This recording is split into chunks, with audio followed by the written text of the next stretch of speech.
y vamos a ver quién es en la diapositiva de la presentación del tema. Seguimos con nuestra serie Descubriendo a Jesús del Evangelio de Lucas y el tema de hoy es la gran pregunta, y precisamente queremos responder esa gran pregunta: ¿quién es Él?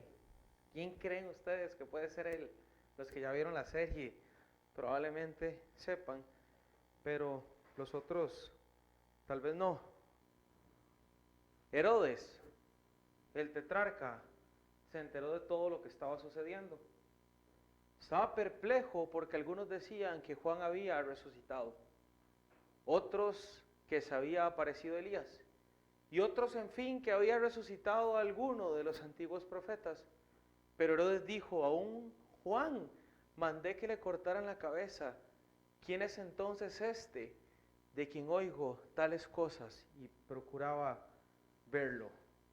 ¿Cuál es la gran pregunta que está haciendo aquí Herodes? ¿Quién es entonces este de quien oigo tales cosas? Estamos en Lucas 9, del 7 al 9, y vemos que el nombre y ministerio de Jesús se hizo gigante. Ya había enviado a los 12 discípulos en grupos de 6, en grupos de 2, 6 grupos, y precisamente aquí había llegado a oídos de Herodes. Herodes, vamos a ver quién es este personaje que aparece aquí. Y lo interesante es que esa pregunta que Herodes hace es lo que el mundo hoy también se pregunta: ¿quién es entonces este de quien oigo? Y procuraba verlo. Qué interesante ver que creí que tenía reloj, estamos a nada de que comience Navidad, y Navidad es algo universal. O sea, todo el mundo sabe que la celebración de Navidad es por el nacimiento de Jesús. Entonces, aunque la gente lo celebre o no lo celebre, algo sabe, y tal vez muchas personas se preguntan: ¿quién es este? Y no tienen una respuesta, o no saben quién es esa respuesta. Y hoy lo que vamos a analizar y vamos a sacar el tiempo para que nosotros podamos dar esa respuesta al Herodes que está afuera, al mundo que está afuera. Y yo creo que las cosas que hoy vamos a tocar aquí son hiper, mega, recontra importantes, que nosotros las sepamos, las manejemos y las entendamos. Voy a ir rápido con esto. ¿Y quién es Herodes? El tetrarca. Hoy es más que una predicación, tal vez hoy es una clase muy importante. Y nada más para ir comenzando, Herodes era un hombre de una dinastía, la dinastía de la que él proviene se llama la Herodiana, que es el nombre de su familia. El árbol genealógico es un poco complicado y difícil de entender por varias cosas. Primero, porque era una familia incestuosa, o sea, y eran todos contra todos. O sea, no era el orden de familia y el respeto de que usted es mi hermano, usted es mi prima, no existe. Y ahí vamos a ver ahora que Herodes ni siquiera había respetado a este Herodes que estamos hablando, a la esposa de su hermano. Eran mezclados entre sí en forma muy extraña, y se dice que es el tetrarca porque es un término que básicamente significa que era el gobernante de la cuarta parte de una región. Pero es importante aclarar que él no era un rey, pero él quería ser así llamado porque Herodes era un agrandado. Herodes, si usted lo ve fríamente, dentro de la estructura de ese tiempo no era nadie, en serio. Ahí el que mandaba era Poncio Pilato, que era el jefe, y sobre Poncio Pilato estaba el César, que ese era el dios de ellos, la figura máxima. Entonces Herodes era un rey wannabe, o sea, él juraba, él se la creía, pero no. Fue un tipo que realmente tenía un rango bajo. Él estaba bajo el dominio de un rey muy poderoso que era el César de ese momento, que era Tiberio, que fue el que gobernó e incluso en el nacimiento de Jesús. En su mente él era el rey el grande y también en su mente él quería ser como el Padre. ¿Qué problema es en serio cuando... Pero mejor me ayuda usted porque no me está funcionando muy bien. Porque qué problema es cuando, no sé, cuando la figura a la que uno le apuesta no es la mejor. Y este es el caso de Herodes. Herodes el grande, nada más esto es así rápido, era una persona que odiaba a los romanos. Amaba la maldad, era como su padre, asesino y malvado. Pero vaya dándole ahí, por favor. Fue el pecador público más notable. Había tomado por su esposa la esposa de su hermano. Era el responsable, este Herodes, del que estamos hablando, del tetrarca, de asesinar a Juan. Y seguía la figura del padre, que el padre era peor. O sea, el padre era peor, odiaba a los judíos y a los romanos. Gobernó durante 36 años. Fue aquel que mandó a matar a todos los niños cuando se sintió amenazado de que iban a ser un rey y apenas escuchó la palabra rey entró en colapso y él decía, aquí no puede haber un rey, aquí el único rey soy yo, y fue y le quitó a los hijos de menos de 2 años. O sea, imagínese lo que es esa figura, o sea, imagínese lo que era el corazón de este hombre, que arrancaba a los hijos de las casas y los mataba. Había matado a su hijo 5 días antes de su muerte, porque tenía miedo de que el hijo Antípatro tomara su trono. Y precisamente cuando murió, dividió el trono en partes iguales y se las dio a sus hijos. Josefo describe en la diapositiva siguiente algo que a mí me llamó la atención. Josefo era uno de los historiadores de la época y decía, murió de entrañas ulceradas, sus órganos se pudrieron y se llenaron de gusanos, tuvo convulsiones constantes, falta de aliento, fue una muerte lenta y dolorosa. Qué triste, porque yo creo que esto, comparado con pasar una eternidad lejos de la presencia de Dios, puede ser cualquier cosa. Y Herodes, y la dinastía de Herodes, y quien Herodes era, y quien Herodes representaba, es lo que desgraciadamente y desafortunadamente el mundo anhela. Gloria para sí mismo, poder para que su nombre figure, pecado, sexo, infidelidad, adulterio, todo está incluido ahí.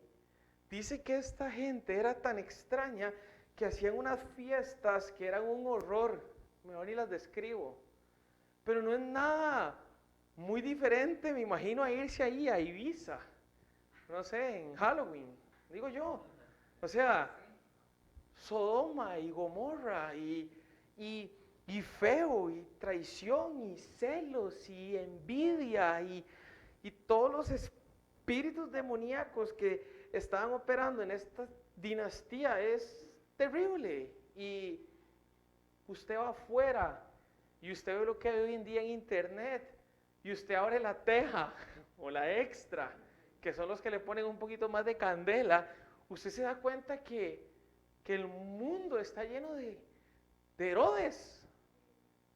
El mundo está en destrucción propia. El mundo se está destruyendo.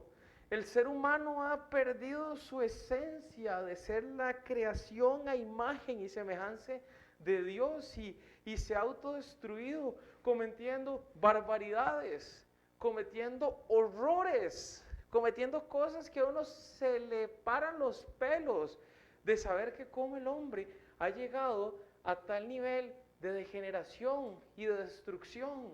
Y lo peor es ver que hay personas que ese es su motor de vida.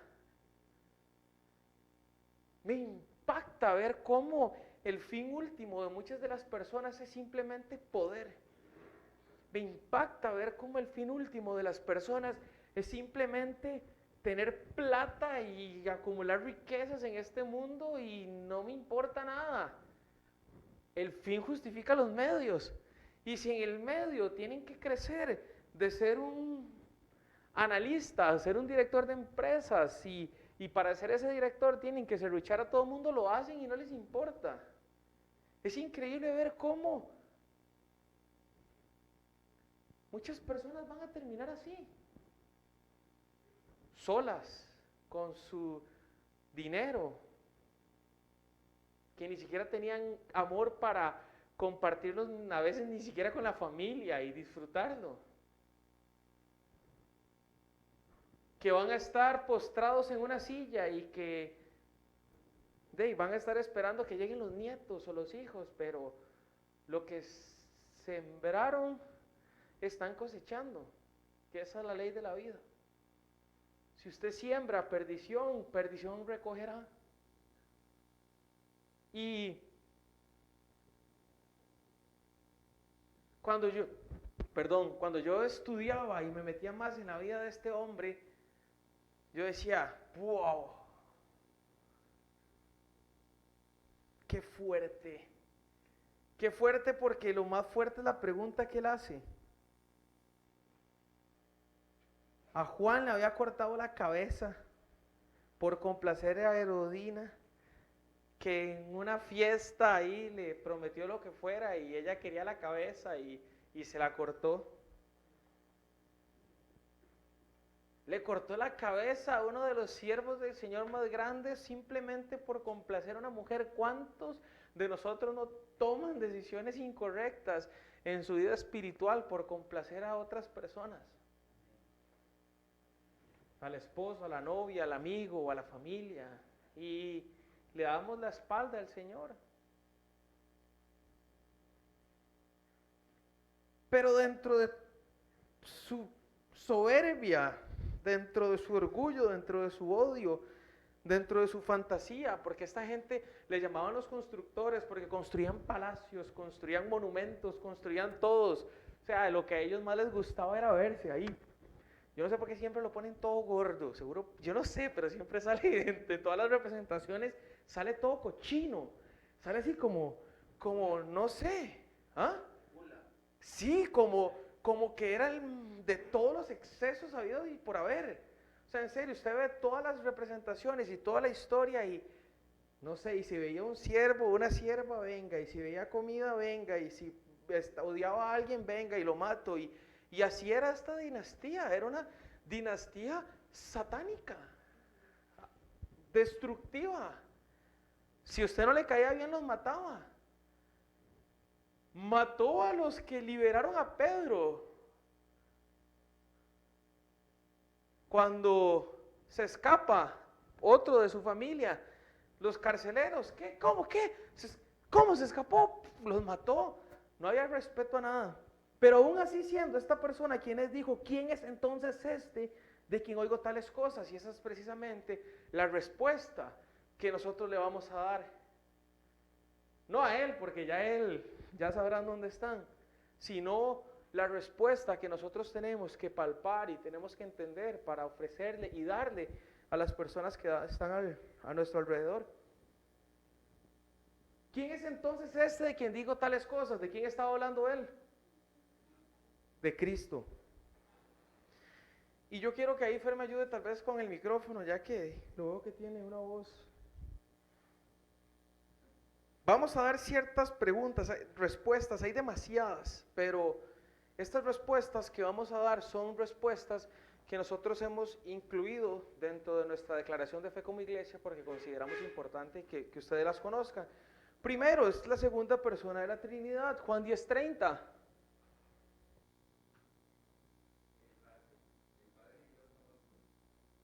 El Padre y yo somos uno. Juan 14:9. Pero Felipe, tanto tiempo llevo ya entre ustedes y todavía no me conoces. El que me ha visto a mí, ha visto al Padre.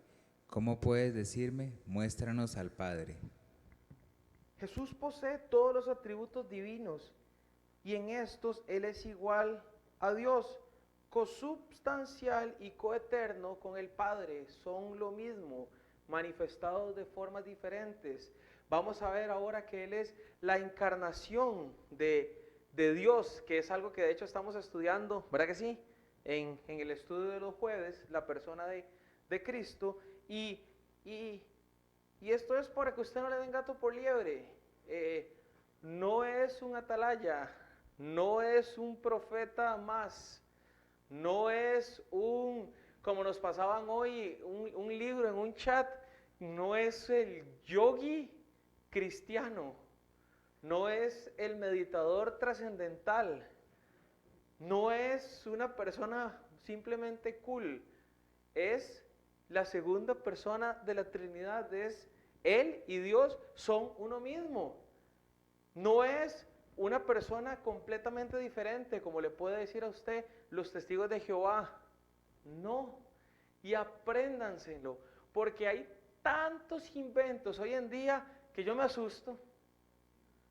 Pues puchi, yo me asusto. Yo antes me imaginaba que, no sé, que le tenían un poco más de respeto, pero desde que me pasaron esa foto de una que dice que fue el pensador más poderoso de la India, yo dije, y estamos mal. Entonces apúntelo. Es aquel por medio de quien todas las cosas fueron creadas. Fer. Por medio de Él todas las cosas fueron creadas. Sin Él nada de lo creado llegó a existir. Juan 1:3, Colosenses 1 del 15 al 17. Porque por medio de Él fueron creadas todas las cosas en el cielo y en la tierra, visibles e invisibles, sean tronos, poderes, principados o autoridades. Todo ha sido creado por medio de Él y para Él. Hebreos 1:2. Dios, que muchas veces y de varias maneras habló a nuestros antepasados en otras épocas por medio de los profetas, en estos días finales nos ha hablado por medio de su Hijo. A este lo designó heredero de todo y por medio de él hizo el universo. Por medio de él fueron creadas todas las cosas, por medio de él fueron creadas todas las cosas y por medio de él se hizo el universo. Él es por quien se creó todo. Todo es todo. O sea, qué figura. Apenas para que le dé un paro cardíaco a Herodes si uno le respondiera eso. Pero es que es cierto. Él es el centro de absolutamente todo. No existe una figura como Jesús. Nada. Ni el jugador preferido suyo de fútbol. Nada. Que por cierto, que dicha que tenemos una herencia incorruptible, que es la del Señor, porque la herencia que me dejaron de sapricista la estoy sufriendo. Pero nada, era un paréntesis. Es una figura muy poderosa, es algo que usted tiene que analizar y a lo que usted le tiene que entrar en su intimidad con el Señor, porque es muy profundo. O sea, lo que Jesús representa es algo muy fuerte. Es la encarnación de Dios, es Dios hecho hombre. Hizo a un lado únicamente las prerrogativas, que son los privilegios divinos. Pero su esencia siempre fue la misma, que era lo que nosotros hablábamos. Es Dios con cuerpo, sin pecado. Y se humilló por nosotros. Dejó el top del top por venir a tener ganas de orinar, de la número 2, de sentirse cansado, de tener sed, de llorar por ver el sufrimiento de una persona cuando se muere un amigo, de sentir lo que es un cato. O sea, Dios sintió lo que es un cato físico cuando lo llevaron al pretorio romano y le dieron palo, y lo veíamos ahora. Su amor hizo que Él se bajara del cielo y viniera como uno de nosotros. Y les decía yo el jueves a los del estudio que qué impactante es esa escena, y por eso la puse ahora al principio, de Jesús todo papuleado, porque o sea, el Señor puede hacer así y se le apagan las luces a todos. O sea, es que Él es el creador de todo. Pero ahí es cuando uno empieza a ver que el reino de Dios es algo completamente distinto a lo que el reino de este mundo representa. El éxito de Dios y de Jesús en ese caminar era: deme, deme, deme, porque yo amo, amo y amo, y porque tengo que morir en esa cruz. Pero a uno le hacen un toque en la calle y uno quiere enseñarle los 5 ministerios y pegarle con el de misionero para mandarlo bien largo. ¿Cierto? ¿Y qué es esta encarnación de la que habla la Biblia? Filipenses 2 del 5 al 8. La actitud de ustedes debe ser como la de Cristo Jesús, quien siendo por naturaleza Dios, no consideró el ser igual a Dios como algo a que aferrarse. Por el contrario, se rebajó voluntariamente, tomando la naturaleza de siervo y haciéndose semejante a los seres humanos. Y al manifestarse como hombre, se humilló a sí mismo y se hizo obediente hasta la muerte y muerte de cruz. Vean qué interesante, que eso era lo que hablábamos ahora. Tomó su naturaleza de siervo, se hizo semejante a lo de los humanos. Esta actitud debe ser como la de Cristo nosotros. Nosotros ahora no somos, esta no es nuestra tierra, digamos. La Biblia dice que somos un sacerdocio, que seamos adquiridos, somos una nación santa, pero eso no es para andar juzgando, ni para andar creyendo uno que es doña toda. Eso es precisamente para acercar más personas, que era lo que hablábamos. La humildad del cristiano tiene que ser siempre alta, y usted ve esos cristianos condenadores que se creen super saiyajines, que alejan a las personas del Señor, que utilizan al Señor para hacer sentir mal a las personas, que utilizan al Señor para sacar el dedo y juzgar, que utilizan al Señor para condenar, y el único que juzga y que condena es Jesús. Entonces, vean qué importante lo que nos dice. Pucha, yo tengo un Espíritu Santo, pero el Espíritu Santo mío no es como para llegar a ridiculizar a la gente cuando uno ora. El Espíritu Santo no es, me explico, o sea, es porque es un espíritu de poder, de amor y de dominio propio, para edificar. Sus dones son para edificar la iglesia. El poder que se nos ha dado es para edificar a la iglesia, no para destruir, basurear, humillar. Y el propósito de esta encarnación de Jesús es revelar, redimir a los hombres, gobernar sobre el reino de Dios. Isaías 9:6.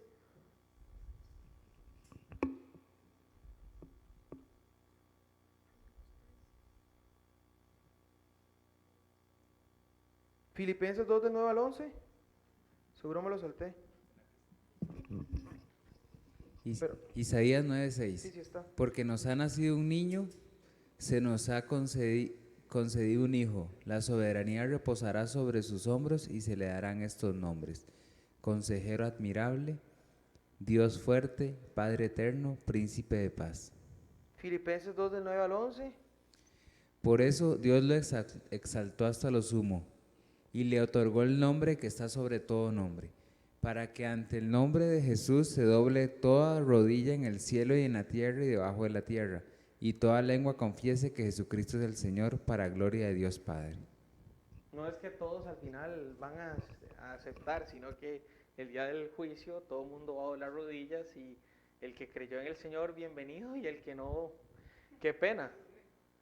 Porque la primera venida que se llama fue de un cordero al matadero. La segunda es la de un rey que viene a llevarse a los suyos y a condenar el mundo. Entonces ya esa figura del pobrecito y que nos saca las lágrimas ya no va a ser así. Va a ser de un rey soberano, un rey poderoso, un rey que va a apartar las ovejas para su redil y las cabras para el matadero. La figura de Jesús es una figura que no la tenemos que ver solo ahí en la cruz y que pobrecito, no, porque Jesús resucitó, Jesús venció a la muerte, Jesús va a venir por los suyos y va a cumplir las promesas que Él ha dado. Y ahí tenemos nosotros que tener un verdadero temor de Dios, porque no es jugando. Ya vino una vez, ya se expuso una vez, ya dejó su Biblia para que nosotros entendamos. Ahora nos toca a nosotros orar para que de verdad entendamos todo esto que el Señor nos da y su plan de salvación y poder formar parte de la herencia. ¿Me explico? Y la gente está en un puro vacilón afuera. Y nosotros conocemos esto y muchas veces lo dejamos guardadito. Dice que va a venir así como se fue. ¿Y cómo se fue él, Mariano? ¿Cómo se fue Jesús? Nube y todo. Y dice que sí, así como se fue, viene. Viene por los suyos. Viene a juzgar a los que no son suyos. Y no todos van a entrar en el reino de los cielos, solo los que creen en Él. Por eso dice, estén listos como ladrón, que no los tome por sorpresa. Por eso uno tiene que anhelar y tiene que vivir con eso de que en cualquier momento. ¿Se imagina usted que el Señor lo lleva a usted a la presencia y usted ahí metido en una página 7X?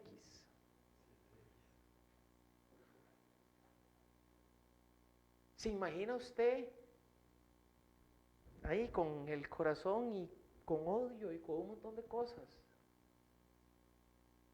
Vea, uno no sabe cuándo el Señor lo llama. Y muchas veces vivimos la vida loca, el cristianismo light. A mí no me va a pasar nada. Mañana me arrepiento de nuevo. Soy salvo por la gracia de Dios. Cuidado, esas cosas. Cuidado. Tenemos que tener temor de Dios. Tenemos que buscarlo todos los días. Tenemos que arrepentirnos constantemente de todas las faltas y todos los pecados que hacemos. No se nos puede olvidar que nada. Yo creo que todas las cosas que uno hace ocultas son pésimas. Yo digo que excepto dos cosas: cuando uno va al baño y cuando uno envuelve los regalos de Navidad. Pero de ahí en fuera usted hace algo a escondidas y no es para edificar. ¿Cierto? En el momento que usted dice, ustedes saben qué hacía yo, mi mamá me decía, ya no coma más porque ya está bueno. Entonces yo agarraba un brownie, me lo metía en la bolsa y me lo comía en el baño.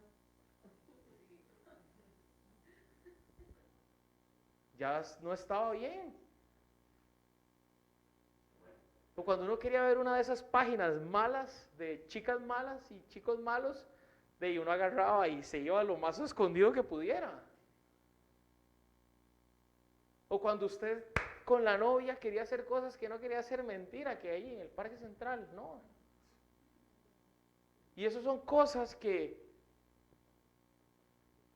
no las haríamos si supiéramos a quién estamos representando. Estamos representando y somos embajadores de Cristo. Y todo esto son un par de atributos que son súper importantes, pero vamos a entrar en el que yo creo que está el corazón de nuestra fe y el que yo quiero que ustedes apunten y entiendan y se lo lleven hoy. Pero ¿qué dice Hebreos 7:25? Pero como Jesús permanece para siempre, su sacerdocio es imperecedero. Por eso también puede salvar por completo a los que por medio de él se acercan a Dios, ya que vive siempre para interceder por ellos. Y primera de Pedro 1:18. Como bien saben, ustedes fueron rescatados de la vida absurda que heredaron de sus antepasados. El precio de su rescate no se pagó con cosas perecederas, como el oro o la plata, sino con la preciosa sangre de Cristo, como un cordero sin mancha y sin defecto. ¿Qué versículo? Apúntelo y márquelo. Este versículo a mí es de los que es así, ¡pum! Y este versículo fue el que me recordó el video. Porque mientras los otros estaban aquí despescuezando en la Pascua a los corderos, ellos en su ignorancia, en su orgullo, en su cabezonada, en su cerrazón, en su orgullo, odio y lo que sea, no estaban entendiendo que iba el Cordero sin mancha, el Salvador, a ser crucificado y a cumplir un propósito. Y me gustaba cuando yo veo esto, porque dice, el precio de su sangre no se pagó con cosas perecederas, sino con la preciosa sangre de Cristo. Y Cristo y yo somos uno. Entonces, Dios puso a Dios para salvación. O sea, él mismo se entregó al matadero. Por amor. Porque Dios es Dios y Él nunca se ha sentido solo, nunca ha querido, nunca ha necesitado crear para amar. No.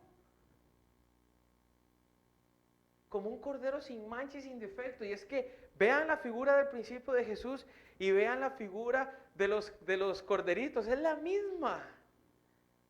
De los corderitos ahí, y a Jesús le daban y le daban y le daban y le daban. Y yo quiero que entremos de lleno en esto y que usted haga y se quite toda esa cera que le puede impedir que usted escuche lo que vamos a decir. Porque esto es lo que realmente necesita saber el mundo. Esto era introducción para ir calentando y son cosas importantes, pero Jesús es nuestro Redentor. Y es aquí donde nos vamos a enfocar. Y cuando nosotros decimos que Jesús es nuestro Redentor, es porque por medio del derramamiento de su sangre y de su muerte sacrificial en la cruz, nosotros por fe podemos tener acceso al Padre.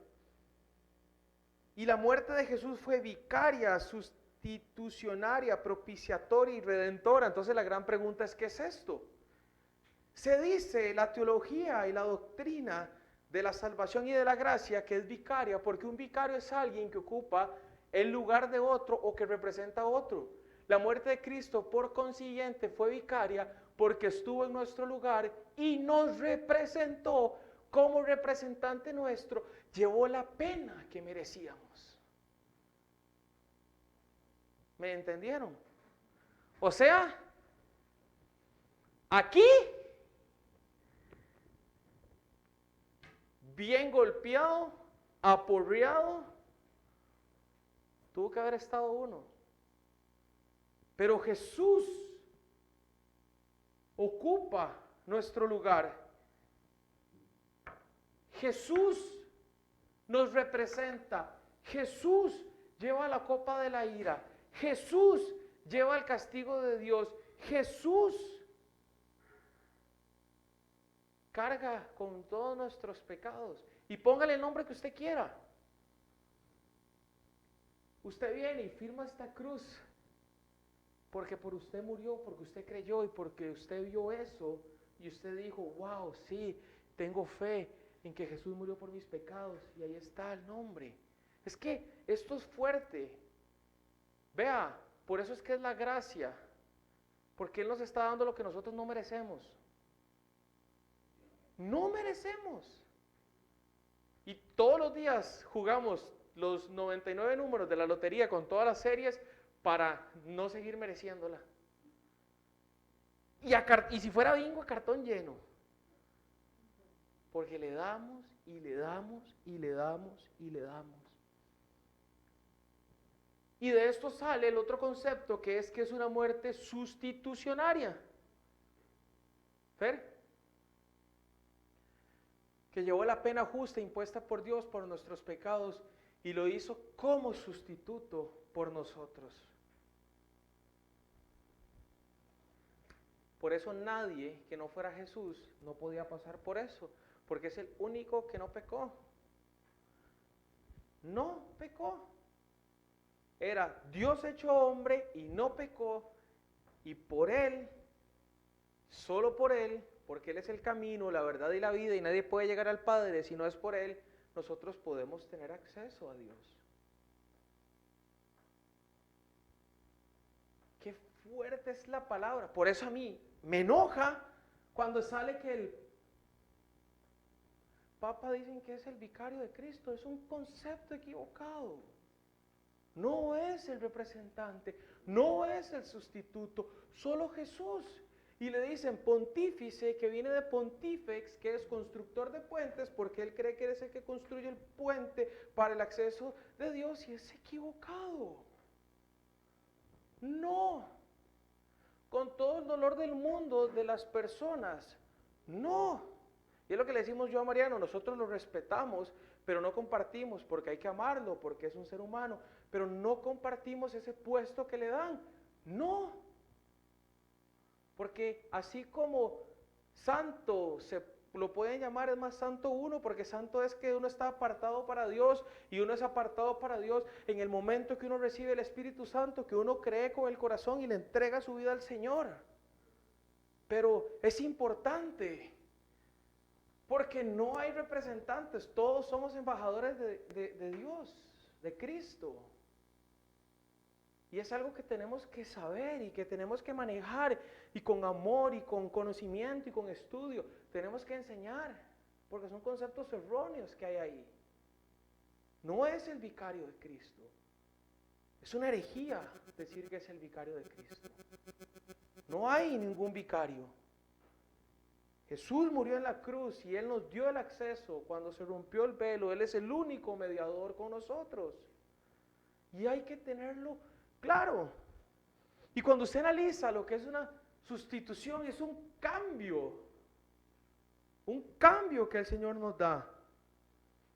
Y cuando decimos que es propiciatoria en la segunda, en la que sigue, es porque es un sacrificio que toma sobre sí la ira de Dios contra el pecado, y de este modo convierte favor la ira de Dios.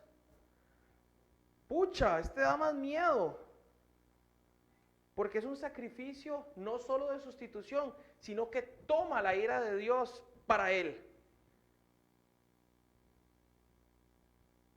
¿Se puede poner usted a pensar lo que es la ira de Dios?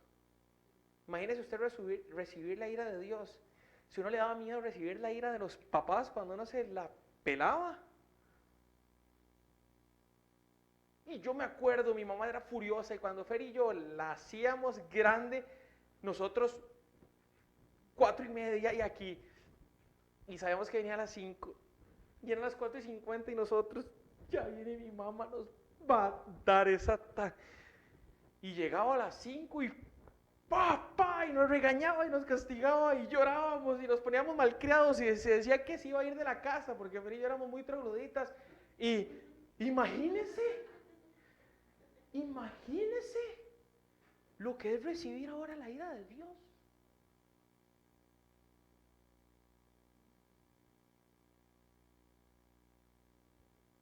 Se las dejo para cuando andamos muy gallitos ahí, haciéndole así al pecado y a las cosas, lo pensemos.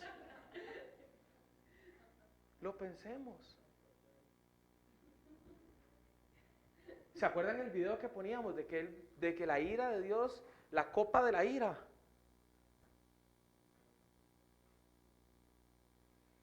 No solo es vicaria ni sustitución, sino es propiciatoria, porque toda la furia queda ahí. Y para el que conoce y ha estado con el Señor y lo ha abrazado y ha sentido su amor y eso que Él le da a uno, sabe que el peor castigo es cuando uno siente que no está por la huevonada de uno. No hay nada peor, no hay peor castigo para los que ya conocemos al Señor que cuando sabemos que le hicimos grande y en lugar de acercarnos nos alejamos.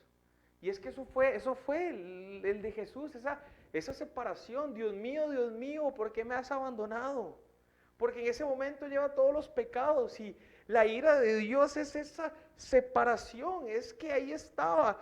Todas las tonteras que nosotros habíamos hecho estaban en Jesús, llevando todas esas cargas de nosotros, las que hemos cometido, estamos cometiendo y seguimos cometiendo, y se separa y siente ese Dios.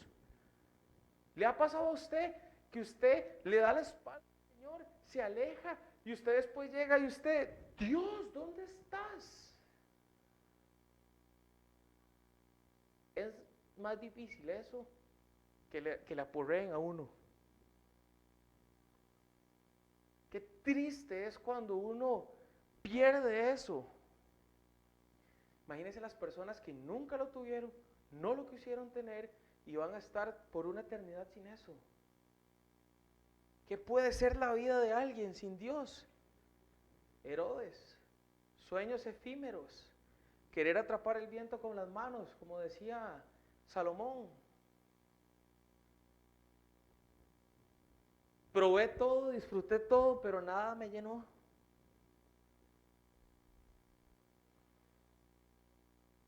Y es redentora, que significa que es el acto de comprar a los pecadores para rescatarlos de su esclavitud al pecado y de Satanás mediante el pago de un rescate. Esa sangre que iba goteando Jesús, esa aporreada que le dieron, esa humillación que le dieron, yo era de escupir siempre a Fer cuando me enojaba. Y mi abuela siempre me decía, me hace el favor y no le vuelve a tirar una escupa a su hermano, porque esa es la peor humillación que le hicieron a Jesús. Así me decía mi abuela. Y yo, wow. Y empieza uno a analizar todas esas cosas y uno se empieza a ver lo que significa el reino de Dios. Mi reino ha llegado, el reino de Dios está aquí, pero usted empieza a hacer la asociación de, pero le están gorreando, le están dando, ame al enemigo, cargue su cruz y sígame, esto no suena atractivo. Es que no es tan atractivo como uno desearía. No es un reino de popularidad en esta tierra. No es un reino de placeres y de excesos. Es un reino de sacrificio, de entrega, de servidumbre, de mayordomía, de un montón de cosas que muchas veces ni siquiera estamos dispuestos a dar. Y ahí es donde Herodes y Jesús son completamente diferentes.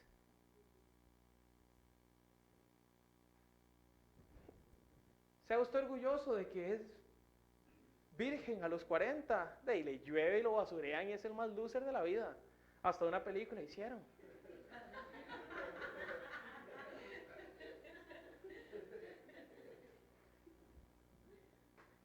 Vaya usted a una fiesta y aguante la tentación de no me voy a fumar, y empieza la presión y usted dice no me fumo, y después usted dijo no se fumaba y vea papi se queda con las ganas de recibir la invitación para la otra fiesta.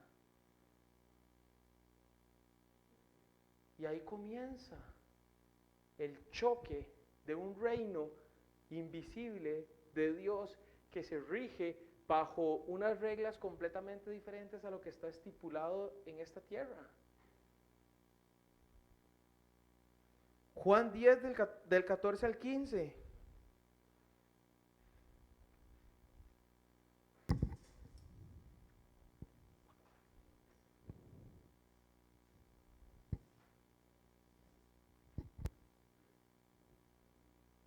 Yo soy.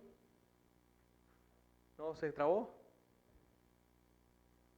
Juan 10 del 14 al 15. Yo soy el buen pastor, conozco a mis ovejas y ellas me conocen a mí.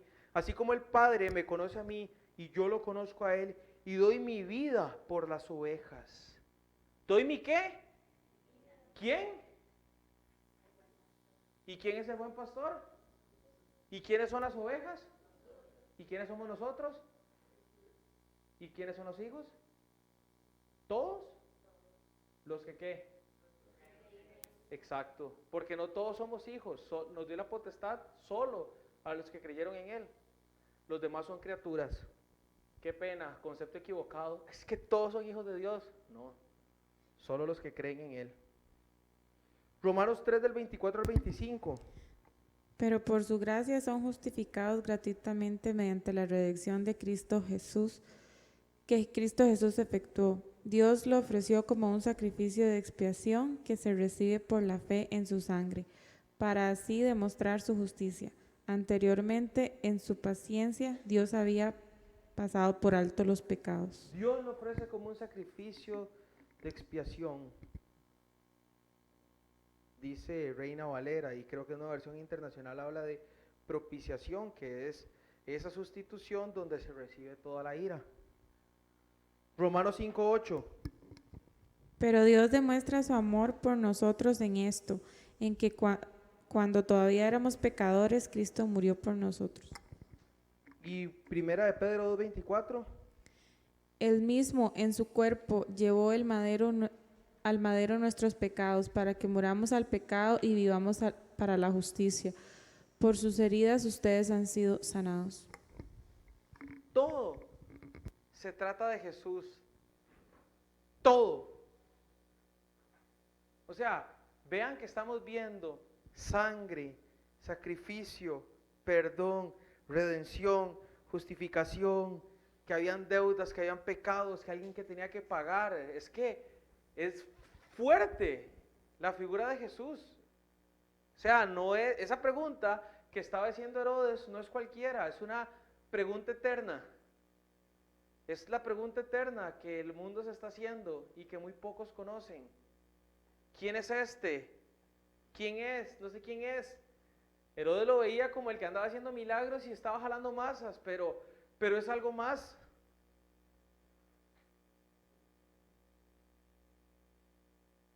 Todo habla del milagro de la salvación. Justificación, perdón, adopción, reconciliación, redención. La próxima diapositiva, Fer. Todas estas palabras las han escuchado ustedes y las entienden.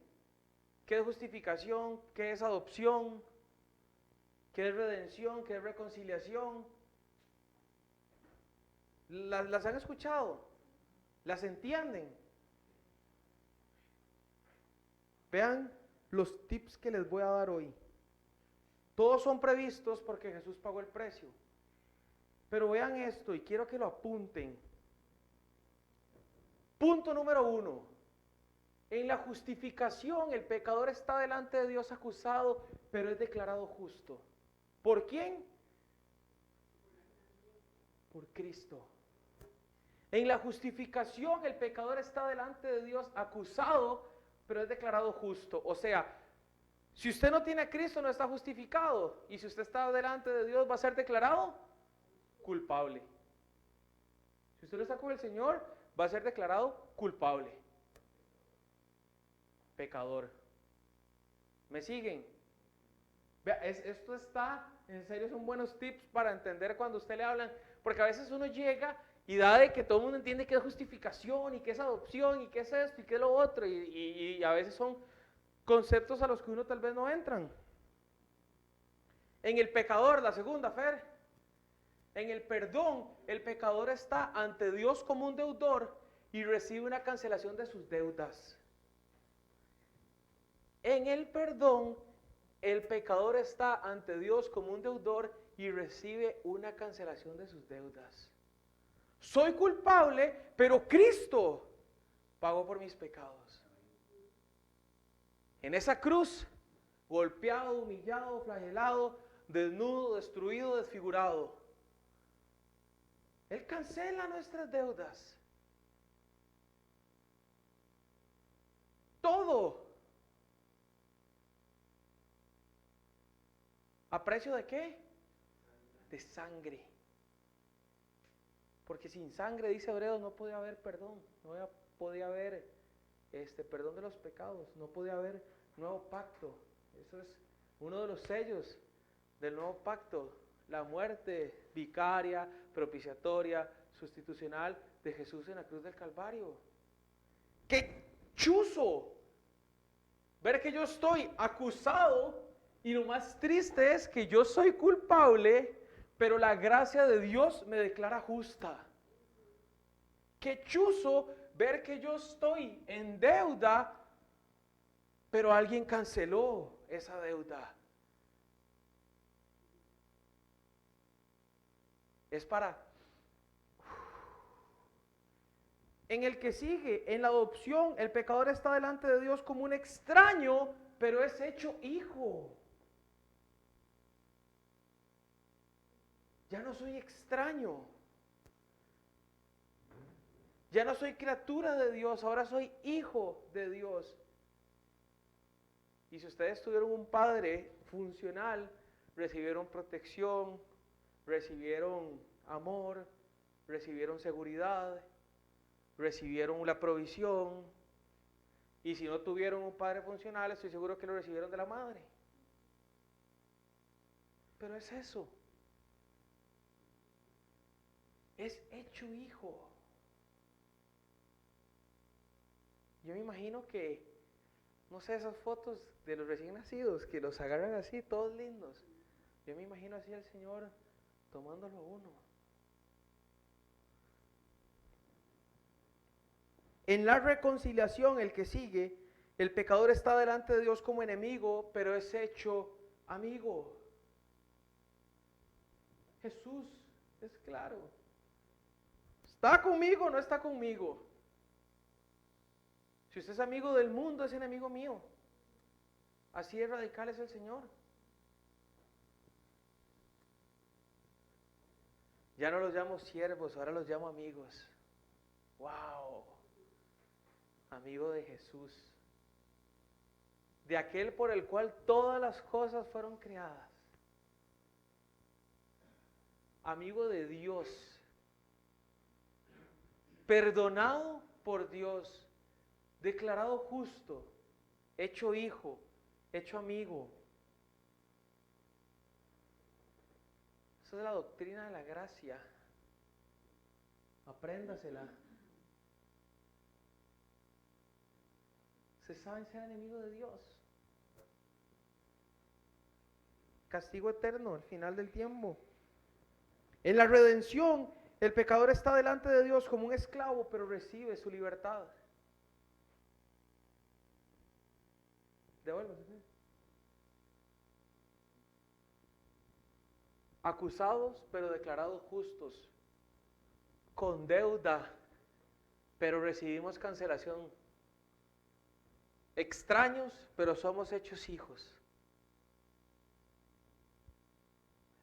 Enemigos, pero somos hechos amigos.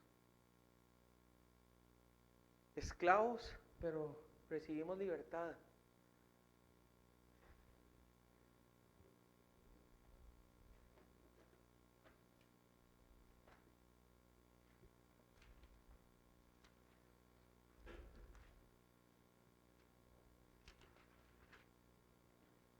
Efesios 2:1.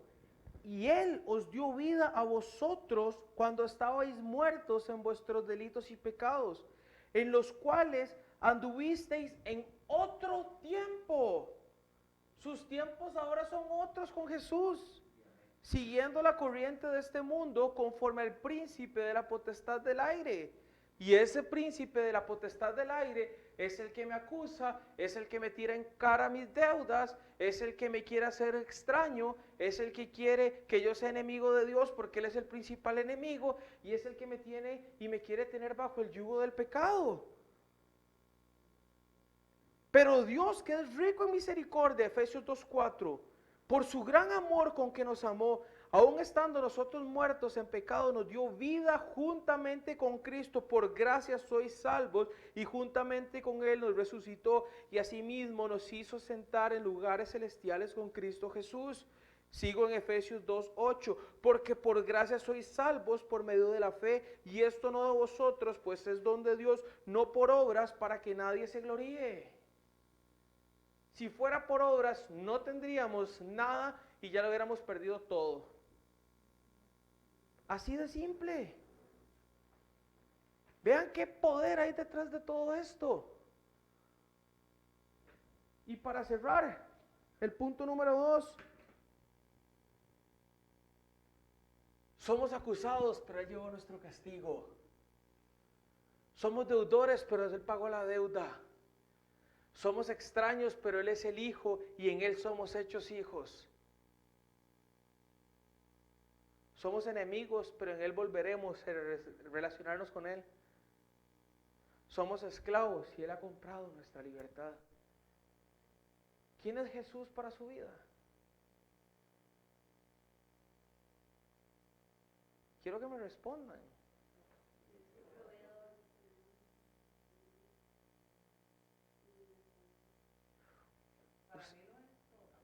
Ajá.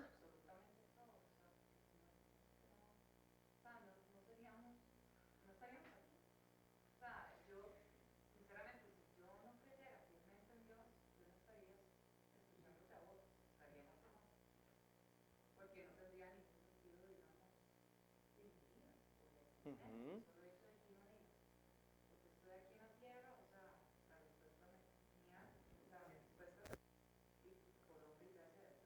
Ok, ok. ¿Cuántas personas alrededor de ustedes están como Herodes? ¿Cuántas? Muchas. Muchas. Llevando sus culpas, llevando sus cargas. Apaguemos un toquecito la luz, Fer, pongamos solo en Jesús, porfa.